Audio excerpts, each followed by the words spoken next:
Arrêtez tout ce que vous faites. Oubliez les demandes terrestres pour un moment. Mettez les inquiétudes de côté. Maintenant, prenez le temps de vous rappeler que vous n'êtes pas de ce monde. Cette vie sur la terre est très temporaire et ne mérite pas qu'on soit tourmenté par les différentes sollicitations.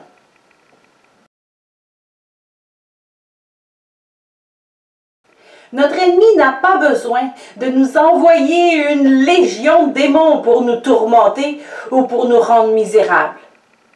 Une de ses meilleures tactiques, détourner nos yeux de l'invisible vers le visible. Nous vivons dans le monde, une société qui laisse croire qu'une personne célibataire a un problème, que nous devrions tous travailler fort pour acheter une belle voiture et une maison et accumuler assez d'économies pour passer notre retraite sur une plage. Tout cela, ce sont des préoccupations du monde. Nous, chrétiens, il faut se rappeler que notre vie va bien au-delà de ce monde. Nous allons passer la majeure partie de notre vie au ciel à louer notre Seigneur. Si nous sommes sur terre pour un infime moment dans notre vie, c'est pour une mission bien particulière. Si nous nous laissons envahir par la vie ici sur terre, nous allons oublier notre mission, notre vraie nature, et nous serons sous la domination de l'inquiétude.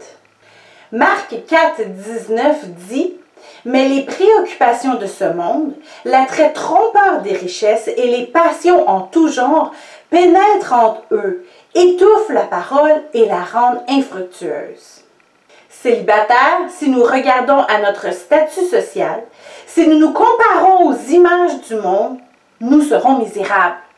Mais si nous regardons à notre mission, à notre nature et à Christ, si nous regardons à l'invisible, notre statut social ne voudra plus rien dire et les tourments partiront du même coup.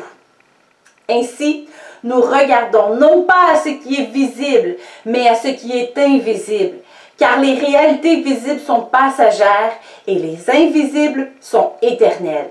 2 Corinthiens 4, 18. Votre vie est bien plus grande que tout ce qui se passe ici sur terre. Votre destinée n'est pas de vous marier, d'avoir des enfants, une bonne profession, une maison, etc. Votre destinée est bien plus grande parce qu'elle dépasse les frontières du monde et de ses standards. Vous n'avez pas à vous conformer aux dictats du monde. Vous n'êtes même pas soumis aux lois naturelles. Dieu peut agir en vous et par vous de façon surnaturelle. Ne laissez pas l'ennemi vous couper les ailes. Vous êtes une race à part. Vous n'êtes pas de ce monde.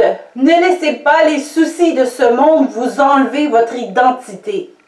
Si vous étiez du monde, le monde vous aimerait car vous seriez à lui. Vous n'êtes pas du monde, mais je vous ai choisi du milieu du monde. C'est pour cela que le monde vous déteste. Jean 15, 19. Ne vous conformez pas au monde actuel, mais soyez transformés par le renouvellement de l'intelligence afin de discerner quelle est la volonté de Dieu, ce qui est bon, agréable et parfait.